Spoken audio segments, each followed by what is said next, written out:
sama-sama masuk lebih dalam dari hadirat Tuhan.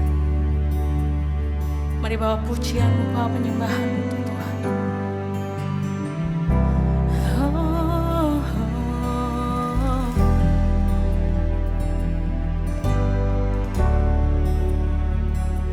Oh, thank you Jesus.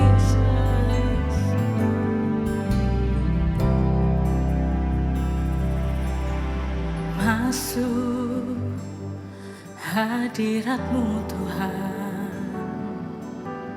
dengan korban pujian. Masuk hadirat-Mu Tuhan, berhiaskan kekudusan.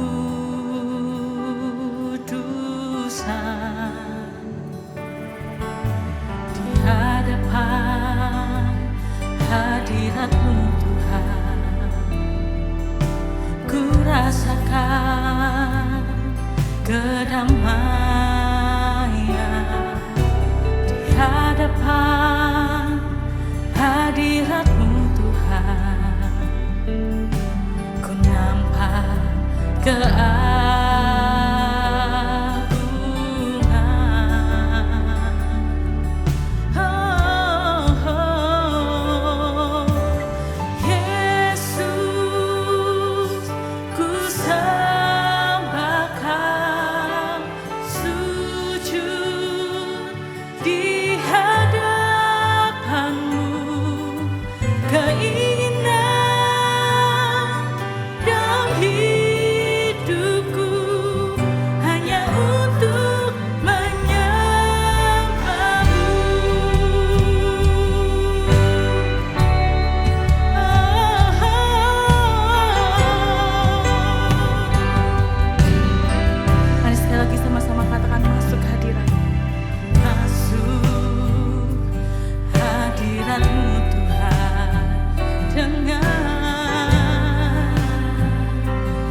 hadirat-Mu Tuhan, ku rasakan kedamaian.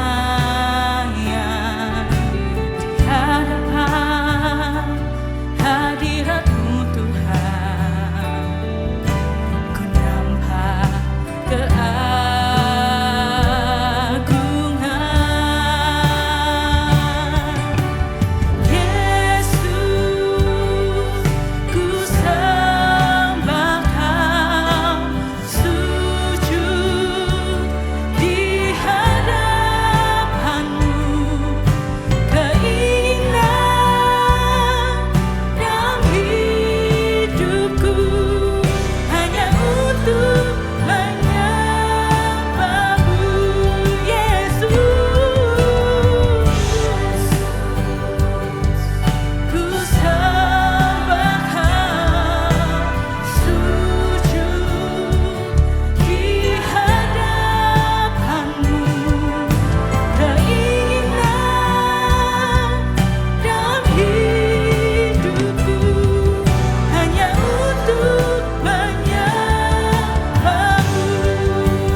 Yesus, Yesus,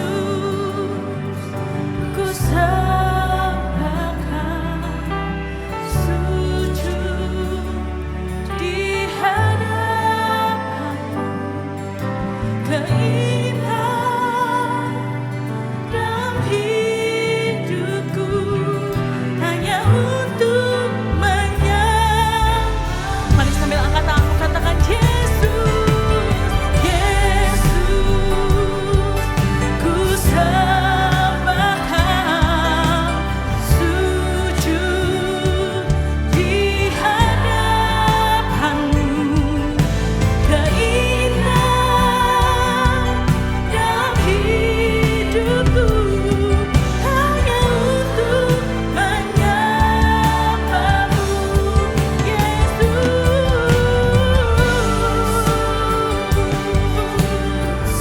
Kami sembah Kau Tuhan, sujud di hadapan-Mu.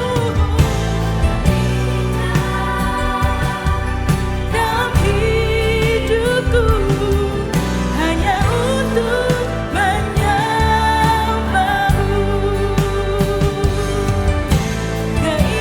Keindahan dalam hidupku hanya untuk menyembah-Mu. Yesus, ini kerinduan kami Tuhan. Keindahan dalam hidupku hanya untuk menyembah-Mu.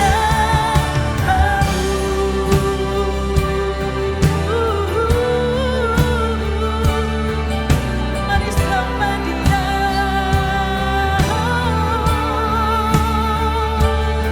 Yesus, kami sembah.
Sungguh hanya Kau yang layak Tuhan untuk kami sembah. Kau mau tinggikan nama-Mu Tuhan, sebab Kau yang layak disembah. Oh yes, we worship You Lord, we praise You God. Oh praise the name of the Lord our God. Oh praise His name forevermore.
kita adalah dalam nama Tuhan yang menjadikan langit dan bumi. Damai sejahtera, kasih karunia dari Allah Bapa dan Yesus Kristus menyertai kita. Oleh sebab itu, bersyukurlah kepadanya, panggillah namanya, dan perkenalkanlah perbuatannya di antara bangsa-bangsa.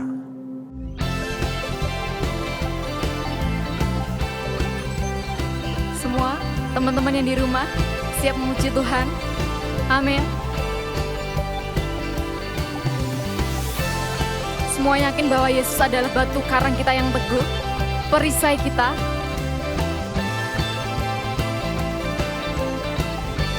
Sama-sama katakan. Kau batu karang yang teguh, kota benteng dan perisaiku, yang menang kalahkan maut, penyelamat yang bangkit dan hidup. Haleluya, haleluya,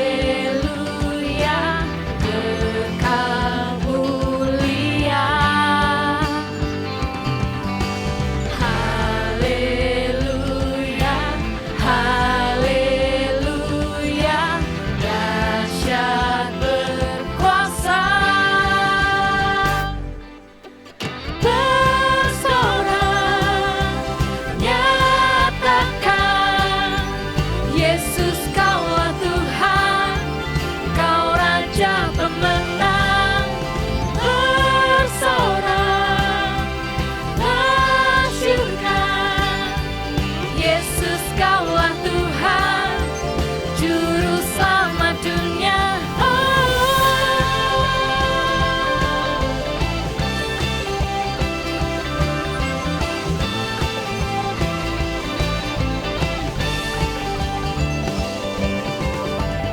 Yesus batu penjuru.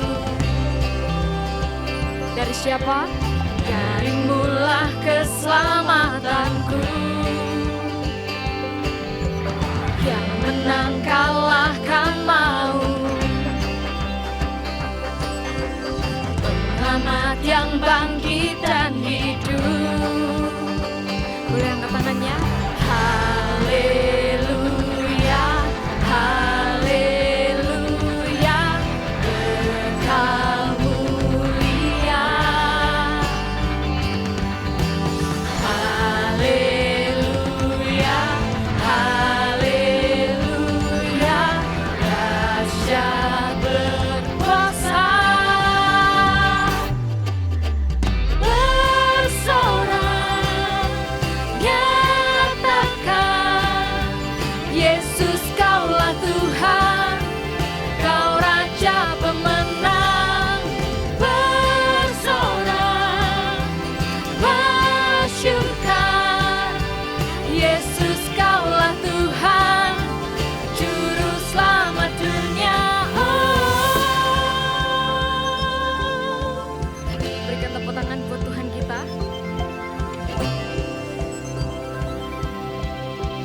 Siapa yang paling agung? Agung dan perkasa, megah dan berjaya, Yesus Tuhan, Yesus Tuhan, tempat perlindungan, kubu pertahanan, Yesus Tuhan, Yesus Tuhan, agung dan perkasa, megah dan berjaya, Yesus Tuhan, Yesus Tuhan, tempat perlindungan, kubu pertahanan, Yesus Tuhan, Boleh sama-sama katakan.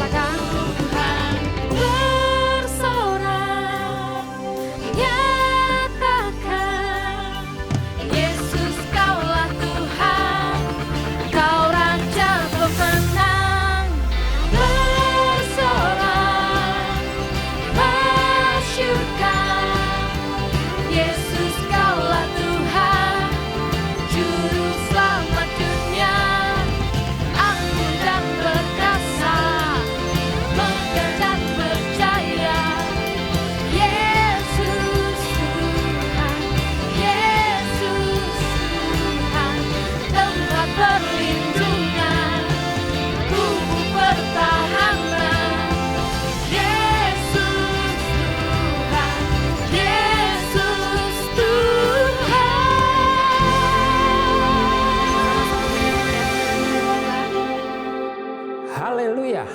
Barang siapa percaya kepada anak, ia akan mendapatkan hidup yang kekal. Tetapi barang siapa tidak taat kepada anak, murka Allah akan tetap ada di atasnya. Oleh sebab itu, kita yang sudah percaya kepada Kristus harus bersyukur, saudara. Kenapa? Karena hidup kita diubahkan olehnya. Hidup kita tidak akan sama lagi. Amin. Oleh sebab itu, mari sama-sama nyanyikan pujian berikut ini. Yuk, saya undang teman-teman semua untuk bangkit berdiri. Kita mau menyanyi, bernyanyi, menari buat Tuhan. Haleluya. Kita sama nyanyikan lagu ini ya.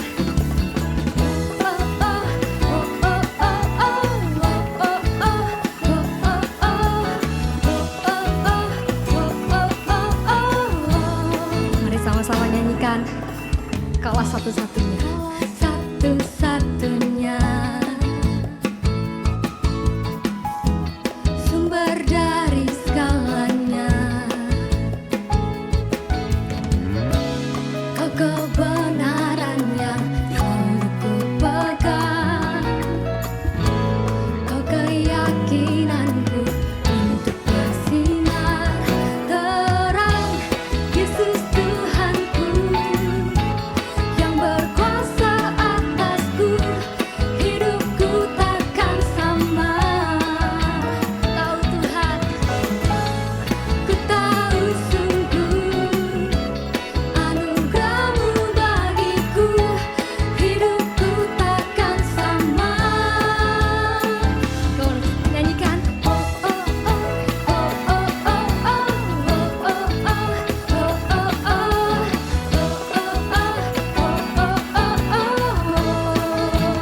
Sama-sama katakan. Kaulah satu-satunya. Kaulah satu-satunya. Sumber dari segalanya. Kau kebenaran yang selalu ku pegang. Kau keyakinanmu bersinar terang. Yesus Tuhanku yang berkuasa atasku. Hidupku takkan sama. Ku tahu sungguh anugerah-Mu bagiku. Hidupku takkan sama. Katakan, kaulah alasan. Kaulah alasan untuk ku hidup, hanya menyenangkan-Mu. Kaulah alasan untuk ku hidup, hanya menyenangkan-Mu. Sambil tepuk tangan katakan, kaulah alasan. Kaulah alasan untuk ku hidup, hanya menyenangkan-Mu. Sekali lagi, kaulah alasan Tuhan.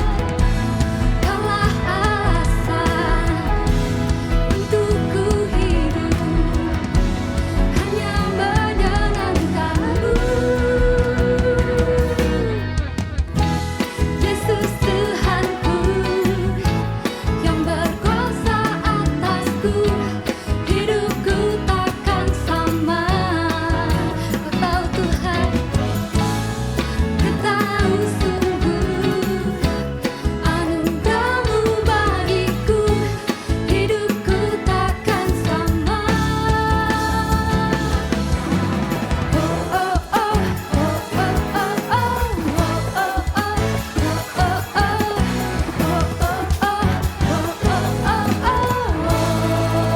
Mari berikan tepuk tangan itu bagi Tuhan kita.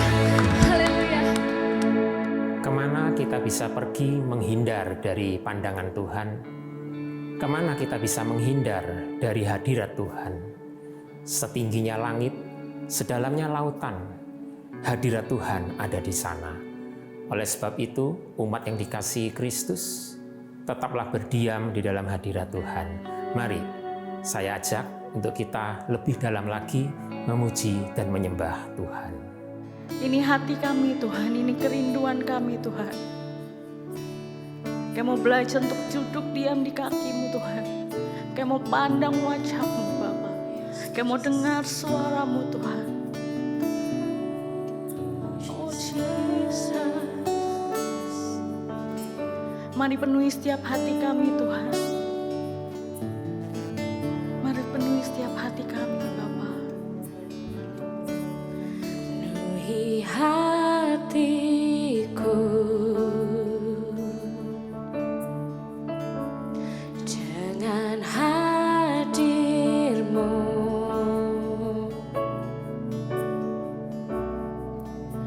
Ku rindu memandang wajah-Mu, oh Tuhan, di dalam kekudusan-Mu. Bawaku dekat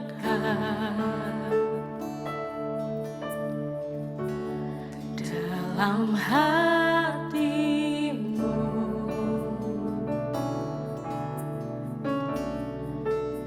Ku rindu mendengar suara-Mu, oh Tuhan, di tempat kudus-Mu sekarang. Ku rasakan kasih-Mu dan indahnya kekudusan-Mu. Penuhi dengan kasih-Mu, diam di hadirat-Mu. Ku mengangkat tanganku dan ku bersyukur menyembah-Mu. Penuhi dengan kasih-Mu, diam di hadirat-Mu.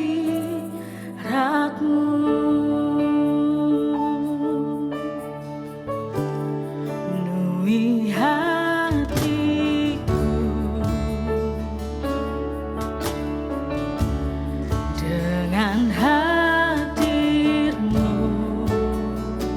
Kami rindu Tuhan, Ku rindu memandang wajah-Mu, oh Tuhan, di dalam kekudusan-Mu.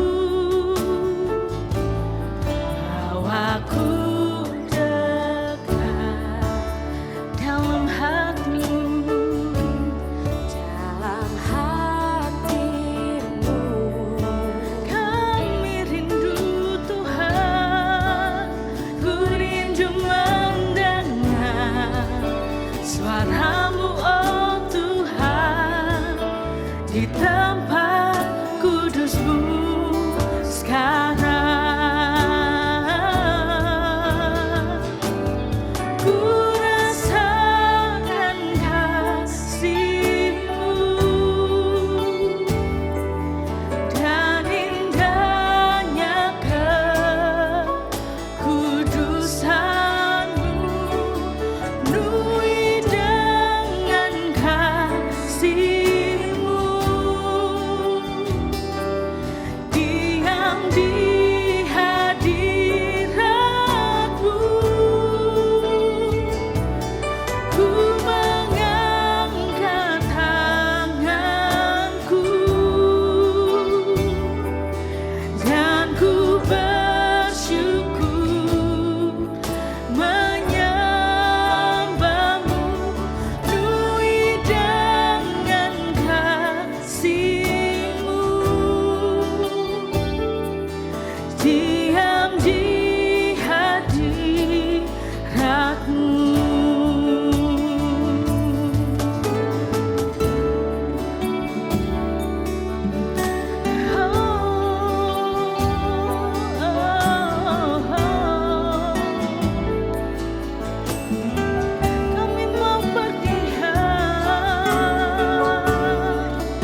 dan ku bersyukur menyembahmu Nui dengan kasih-Mu,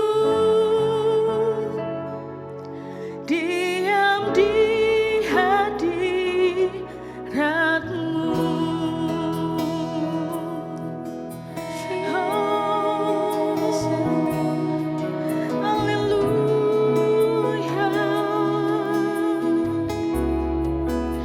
Sama-sama sembah Dia. Mari angkat pujianmu, angkat penyembahanmu untuk Tuhan. Oh, haleluya, haleluya.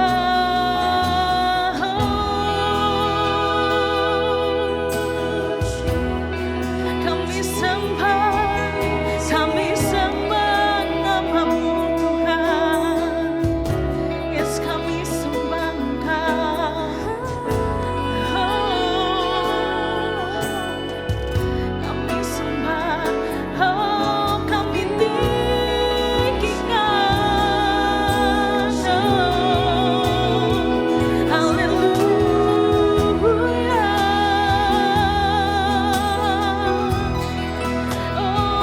Kami rindu Tuhan. Kami rindu Tuhan. Haleluya.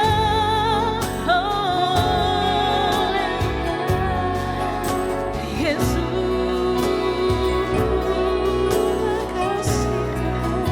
ku ingin selalu bersekutu denganmu, menikmati hadirat-Mu, biarkan Roh-Mu tinggal dalam hidupku. Sungguh indah bersamamu, ku ingin selalu bersekutu denganmu, menikmati hadirat-Mu, biarkan Roh-Mu tinggal dalam hidupku. Sungguh indah bersamamu, sungguh indah bersamamu, sungguh indah bersamamu.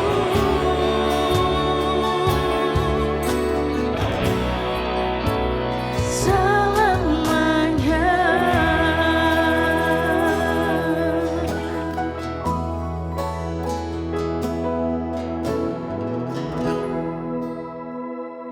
Shalom teman-teman, adik-adik ibadah remaja dari GBI Berkat Bagi Bangsa.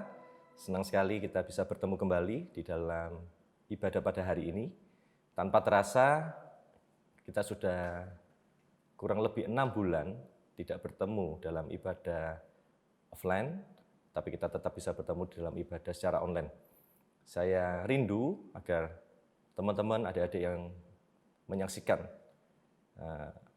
rangkaian ibadah pada hari ini untuk tetap bisa sungguh-sungguh memperhatikan dan menikmati pujian yang ada. Oke, sebelum kita akan masuk dalam rangkaian firman Tuhan, mari kita akan berdoa terlebih dahulu.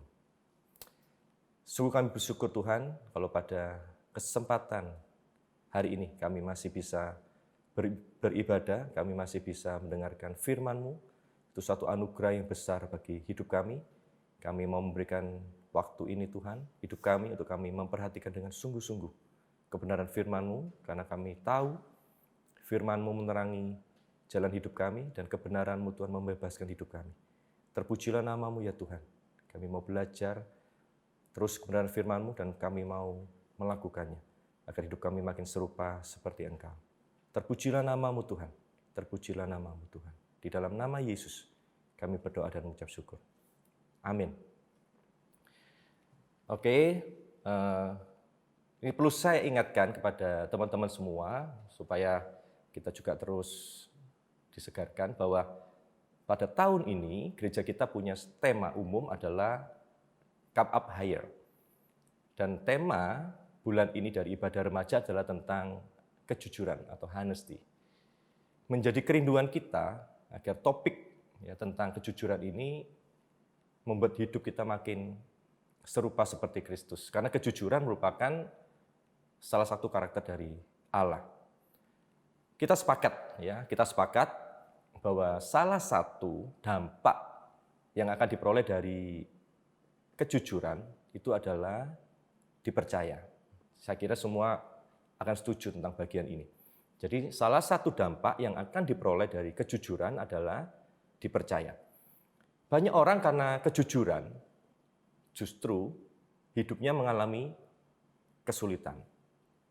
Tadi sebelum saya melakukan rekaman atas khotbah pada hari ini, saya membaca di IG, ada satu orang di India itu mengalami mutasi dalam pekerjaannya di pemerintahan, itu sebanyak 26 kali.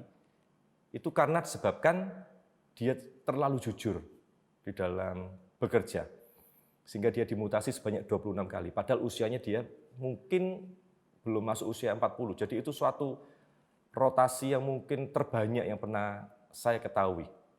Bahkan dikatakan ketika dia akan berkunjung kepada satu institusi, orang-orang di institusi tersebut sudah mengalami ketakutan. Karena dia terkenal sebagai orang yang jujur. Jadi orang yang jujur, faktanya justru mengalami banyak kesulitan. Akan tetapi satu hal yang perlu kita perhatikan adalah orang tersebut mungkin akan mengalami banyak kesulitan. Akan tetapi orang tersebut akan mudah untuk dipulihkan dan ditolong. Saya tidak sedikit orang yang saya kenal, ketika dia mungkin mengalami sebagai korban penipuan, akan tetapi karena orang tersebut memiliki integritas yang baik di dalam hidupnya, menjadi orang yang dipercaya, ketika dia mengalami kehancuran atau kesukaran dalam hal keuangan terutama, banyak orang akan menolongnya dengan segera. Dan otomatis hidup dari orang itu akan segera dipulihkan. Tetapi coba kita bayangkan bersama, seandainya ada seseorang yang memiliki hidup yang tidak jujur, atau bahkan kita dalam keseharian, kita seringkali menyaksikan di dalam televisi atau media, begitu banyak orang-orang yang masuk ke dalam penjara, sebabkan karena melakukan korupsi, ketidakjujuran dalam hal dia mengerjakan tugas dan tanggung jawabnya. Tampak dalam keseharian, orang itu mungkin baik-baik saja. Tapi ada satu waktu di mana orang itu pasti akan mengalami kesulitan. Entah itu karena ketemu, dia melakukan kecurangan, atau mungkin dalam kesehariannya, dia mungkin tampak baik-baik aja, tapi sebenarnya dia dalam kondisi yang ketakutan. Jadi pilihan untuk hidup secara jujur itu merupakan pilihan yang terbaik. Mungkin tidak akan mengalami hari-hari yang sangat baik setiap harinya, tapi akan mudah untuk ditolong dan dipulihkan. Pada hari ini saya akan menyampaikan satu bagian dalam topik kejujuran, yaitu tentang janji atau sumpah. Ya, mungkin setiap kita belum terlalu sering mengalami bagian ini, atau bisa jadi orang tua kita yang sering. Ya, contohnya biasanya tiba-tiba datang ke rumah kita, atau kita mungkin ada teman yang datang kepada kita ingin pinjam uang. Nah, ini biasanya kejadian yang paling umum terjadi. Ada seseorang, entah itu saudara kita atau orang yang dekat dengan kita, atau orang yang mungkin selama tidak berhubungan dengan kita, tapi tiba-tiba datang ke rumah kita untuk pinjam uang. Biasanya orang yang pinjam uang, mereka pasti akan berjanji akan mengembalikan uang yang dipinjam tersebut. Bahkan tidak jarang, ya, tidak sedikit, mereka itu sampai sumpah. Ya, bahkan sumpahnya tidak hanya demi langit, demi bumi, atau demi apapun, bahkan sampai demi Tuhan. Untuk meyakinkan bahwa janjinya untuk mengembalikan uang itu pasti akan dilakukan. Ya, biasanya akan janji minggu depan, bulan depan, ketika terima gaji, atau ketika proyeknya itu sudah dibayar dan sebagainya. Itu sudah hal yang sering terjadi dalam kehidupan ini. Tetapi faktanya berapa banyak yang benar-benar melakukan itu? Justru sangat sedikit. Yang terjadi justru sebaliknya. Bahkan yang paling parah ketika ditagih yang berhutang bersikap lebih galak dibandingkan yang meminjamkan uangnya. Oke ya. Jadi untuk bagian ini saya memberikan satu tips kepada teman-teman semua. Jadi yang pertama, jika tidak mengenal integritas dari orang yang pinjam uang tersebut, lebih baik jangan dipinjami. Karena kita pasti akan ada risiko untuk kehilangan uang tersebut. Atau yang kedua, apabila tidak tega ini ceritanya ya, kita nggak tega, kita kasihan, ya kita berikan sejumlah uang yang mana kita tuh tidak menantikan atau pernah meminta uang itu untuk dikembalikan. Jadi seolah-olah ya kita memberikan sudah, anggap itu uang yang tidak mungkin pernah kita minta lagi. Kemudian yang paling penting, jika ini ya nanti teman-teman adik-adik semua atau siapa yang mendengarkan khotbah ini, firman Tuhan ini, yang sudah menikah, pastikan harus sudah bersepakat dengan pasangan Anda. Jangan sampai ketika Anda memberikan sesuatu kepada orang lain, tidak diketahui oleh pasangan Anda. Ini akan berbahaya dan merusak kepercayaan pasangan Anda kepada Anda. Ada satu contoh yang lain. Saya juga punya suatu pengalaman ini. Saya kira mungkin teman-teman juga mengalami hal yang sama. Pada suatu pagi, tiba-tiba saya menerima WA dari salah seorang rekan dalam pelayanan saya. Rekan tersebut menanyakan kepada saya, gitu ya kira-kira, rapat hari ini apakah akan dilaksanakan? Ya. Ketika saya menerima pertanyaan ini, sejujurnya saya bingung. Kenapa hal seperti ini ditanyakan, gitu ya? Kenapa hal seperti ini ditanyakan? Kalau pertemuan itu sudah disepakati bersama beberapa waktu sebelumnya atau beberapa hari sebelumnya, sudah seharusnya bahwa pertemuan tersebut akan dilaksanakan. Tidak mungkin pertemuannya sore, pagi harinya tiba-tiba dibatalkan. Tetapi ternyata hal seperti itu tuh hal yang umum terjadi. Ketika saya menerima jawaban dari rekan saya, kenapa dia menanyakan hal ini, dia menyampaikan, kalau beberapa kali pertemuan yang akan diadakan, secara mendadak itu dibatalkan. Karena beberapa alasan. Ya kalau karena alasan-alasan itu ya bersifat force majeure, karena kecelakaan atau karena musibah, atau karena sesuatu yang tidak bisa dihindari, yang tidak direncanakan, pastinya tidak ada satu orang pun di dunia ini yang merencanakan kegagalan. Hal itu masih bisa dimaklumi. Semisal mungkin sakit, atau mengalami kecelakaan, atau ada sesuatu hal yang tidak bisa dihindari.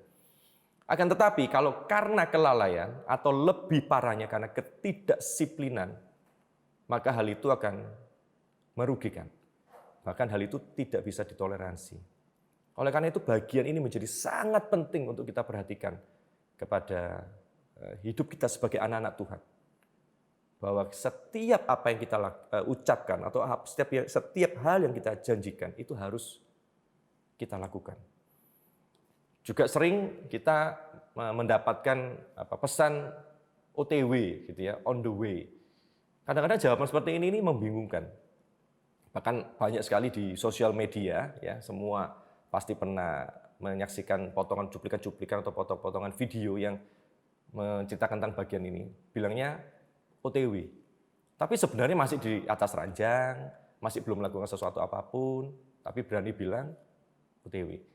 Jika sekali, mungkin hal itu akan ditoleransi.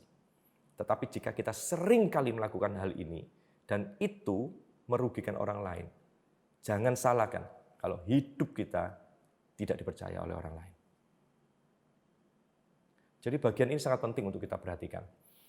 Jadi contoh-contoh yang tadi saya sebutkan itu merupakan hal yang juga terjadi di kalangan anak-anak Tuhan. Jadi orang yang sudah mengenal kebenaran masih melakukan hal seperti itu. Yang seringkali membuat orang di luar kekristenan menjadi benci atau memberikan impresi negatif terhadap kekristenan. atau lebih jauh, bahkan orang-orang tersebut sampai menolak berita Injil. Jadi pada hari ini saya mau menyampaikan satu bagian yang cukup penting dalam topik kejujuran, yaitu tentang janji atau sumpah. Tadi adalah bagian untuk membuka, ini adalah bagian utamanya. Yuk kita bersama membaca di Matius 5 ayat 33 sampai 37. Demikian firman Tuhan. Ya, teman-teman semua membuka Alkitabnya masing-masing, entah itu di Alkitab secara fisik atau di lewat gadget kalian. Yuk kita bersama-sama membaca di Matius 5 ayat 33 sampai 37. Saya akan membacakan. Ayat 33. Kamu telah mendengar pula yang difirmankan kepada nenek moyang kita. Jangan bersumpah palsu, melainkan peganglah sumpahmu di depan Tuhan.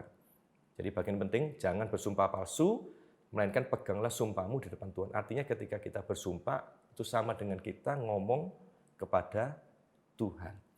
Tetapi aku berkata kepadamu, ya Tuhan menegaskan dalam bagian ini, janganlah sekali-kali bersumpah baik demi langit, karena langit adalah tahta Allah, maupun demi bumi, karena bumi adalah tumpuan kakinya, ataupun demi Yerusalem, karena Yerusalem adalah kota raja besar. Raja itu huruf besar, artinya tentang Tuhan.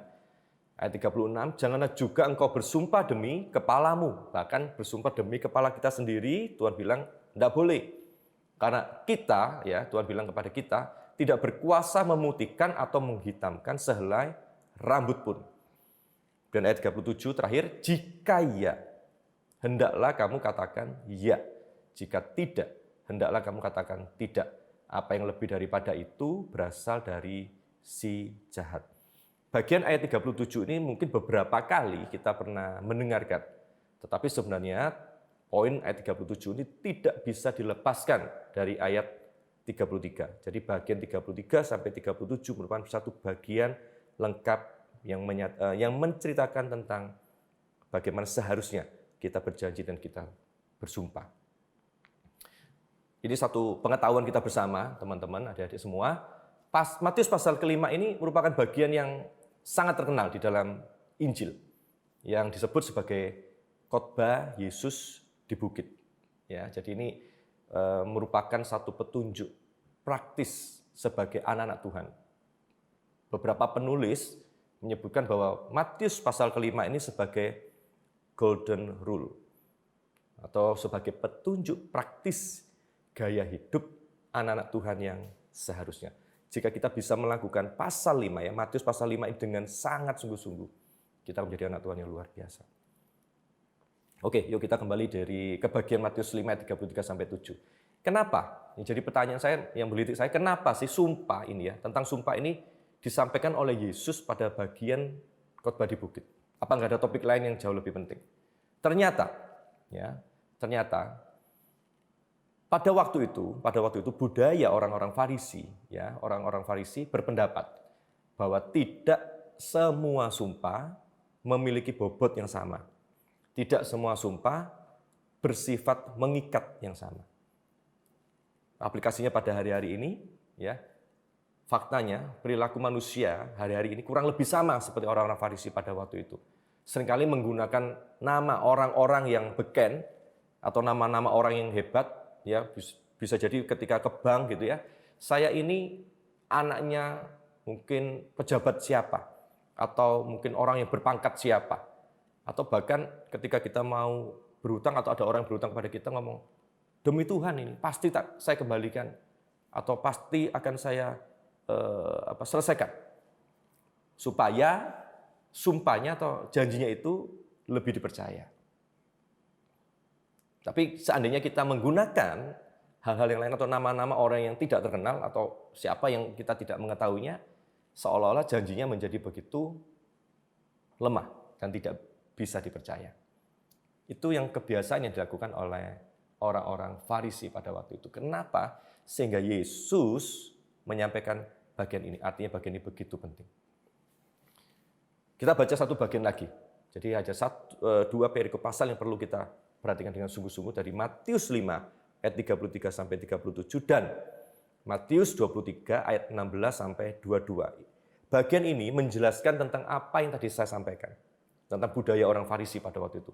Dikatakan ayat 16, celakalah kamu, hai pemimpin-pemimpin buta, yang berkata bersumpah demi bait suci, sumpah itu tidak sah. Dikatakan begitu ya. Yang bilang kalau bersumpah demi bait suci itu, sumpah itu tidak sah. Tetapi bersumpah demi emas bait suci, sumpah itu mengikat. Artinya memberikan perbedaan. Kemudian ayat 17, hai kamu orang-orang bodoh dan orang-orang buta, apakah yang lebih penting, emas atau bait suci yang menguduskan? Emas itu, ya kira-kira tanya begitu. Kemudian ayat 18, bersumpah demi mezbah, sumpah itu tidak sah. Tetapi bersumpah demi persembahan yang ada di atasnya, sumpah itu mengikat. Hai kamu orang-orang buta, berkali-kali buta dan bodoh disebutkan, apakah yang lebih penting? Persembahan atau mezbah yang menguduskan persembahan itu?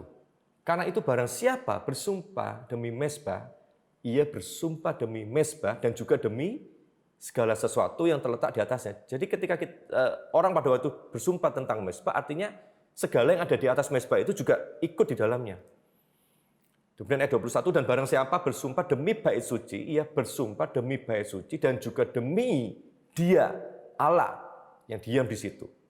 Ayat 22, dan barang siapa bersumpah demi surga, ia bersumpah juga ya demi tata Allah dan juga demi Dia yang bersemayam di atasnya. Jadi dari ayat ini menegaskan, tadi seperti saya sampaikan, bahwa orang-orang Farisi berpendapat bahwa tidak semua sumpah memiliki bobot yang sama. Tidak semua sumpah bersifat mengikat yang sama. Jadi dengan kata lain, itu satu hal yang perlu kita perhatikan. Orang Farisi telah menggeser esensi dari sumpah, yaitu sumpah, ya, dasar sumpah terletak pada formula atau peredaksian sumpah itu. Atau kalau bahasa lainnya, ya, bahasa lebih mudah dimengerti, sumpah menjadi lebih meyakinkan jika menggunakan jaminan yang lebih hebat. Nah, itu gampangannya ya. Tetapi Tuhan ya tidak memberikan pengertian seperti itu. Sumpah itu yang paling penting itu adalah tentang kebenaran dari ucapan atau sumpah yang disampaikan. Jika kita berani mengatakan seperti itu, artinya seperti itulah yang akan kita lakukan. Apalagi di tengah-tengah situasi budaya seperti saat ini. Ya, sekarang bagaimana kita bisa menangkap esensi dari janji atau sumpah menurut pengertian yang Yesus inginkan? Yuk kita belajar bersama-sama. Tuhan Yesus ya dalam hal ini memilih untuk, ini satu quote yang perlu kita perhatikan, Tuhan Yesus memilih untuk melihat lebih dalam. Yesus menyoroti esensi dari sebuah sumpah, ya, bahwa tujuan orang sampai bersumpah itu untuk meyakinkan bahwa apa yang dikatakannya adalah benar. Jadi inti dari sebuah sumpah terletak daripada perkataan yang benar. Jadi bukan jaminannya, tapi kita harus berani mengatakan bahwa apa yang kita ucapkan itu sesungguhnya yang sebenarnya. Tidak ada hal yang lain yang akan ditambahkan atau dikurangi dari apa yang kita sampaikan. Jadi jangan sampai untuk meyakinkan apa yang kita ucapkan, kita menjaminkan seseorang atau kita menjaminkan kepada sesuatu. Itu tidak perlu. Artinya kebenarannya adalah dari perkataan yang kita ucapkan. Oke, mungkin kita masih agak sulit untuk bisa memahami bagian ini. Oke, kita lanjut dulu ya. Dari Matius 5 ayat 33-7 ini menimbulkan kesan ya, seolah-olah sumpah itu dilarang dalam kekristenan. Betul ya, seolah-olah kan tadi Yesus mengatakan bahwa sumpah tidak boleh, kira-kira begitu ya. Akan tetapi sebenarnya bukan itu yang dimaksudkan oleh Yesus ketika menyampaikan bagian ini. Karena faktanya ya, setiap kita juga tahu orang tua kita yang sudah menikah di dalam secara Kristen atau saudara-saudara kita yang menikah secara Kristen, mereka mengucapkan janji pernikahan atau sumpah di hadapan Tuhan dan jemaat ketika pemberkatan pernikahan. Artinya sumpah itu diizinkan atau diperbolehkan. Atau mungkin seorang pejabat negara juga harus bersumpah ketika pelantikan ke pejabatannya. Akan tetapi yang perlu kita mengerti, yang dimasukkan Allah dalam bagian ini Tuhan ya tidak menghendaki orang percaya berjanji atau mengangkat sumpah sebagai sarana untuk menipu atau mengelabui sesamanya. Artinya apa? Sumpah yang nggak boleh itu adalah sumpah dengan motivasi yang jahat atau motivasi yang keliru. Jadi dengan kata lain, Allah ingin setiap kita, ya, anak-anak Tuhan, memiliki integritas dalam hidup ini. Saya tahu ini bukan hal yang mudah, karena saya sendiri pun kadang-kali gagal di dalam menjaga integritas dalam kehidupan saya. Saya pernah dalam pekerjaan mungkin berjanji, ya besok saya akan mengerjakan. Tetapi faktanya saya, entah karena kemalasan atau karena kesibukan yang lain, apa yang saya janjikan itu meleset. Dan saya tahu pasti hal itu akan mengecewakan orang yang mana saya sudah berjanji kepadanya. Artinya setiap kali ketika kita sudah mengatakan sesuatu, atau kita harus berpikir dengan sungguh-sungguh sebelum kita mengatakan sesuatu, sebelum kita berjanji, sebelum kita bersumpah. Sehingga setiap perkataan kita mempunyai nilai yang bisa dipercaya. Bahkan tanpa bersumpah sekalipun, kita sudah menjadi orang yang dipercaya. Dalam konteks pernikahan, seharusnya kalau pasangan tersebut mengerti kebenaran bahwa orang yang menikah tidak boleh bercerai, kira-kira apakah mereka perlu menyatakan janji pernikahan mereka ketika pemberkatan? Saya mungkin memiliki asumsi atau pengertian sebenarnya nggak perlu. Tetapi kenapa mereka melakukannya? Hal itu hanya untuk mempertegas pengertian mereka bahwa di dalam pernikahan tidak boleh ada perceraian. Kalau teman-teman memperhatikan, ya, Matius 5 ayat 33 di ayat sebelumnya itu berbicara tentang perceraian.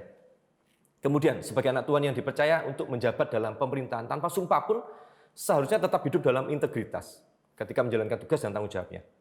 Tindakan mengucapkan janji nikah dan sumpah jabatan, saya ulangi lagi, hanyalah untuk mempertegas saja tindakan integritas yang sudah dan akan terus dilakukan.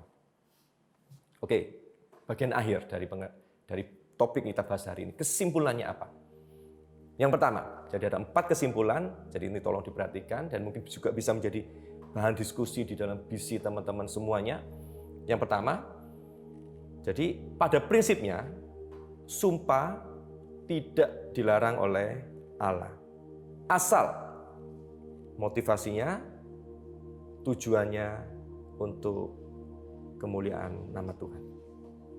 Yang kedua, sejak masih muda, saya kira teman-teman di sini masih usia SMP, SMA, mungkin ada yang lebih muda, ayo bersama-sama kita membangun hidup yang berintegritas.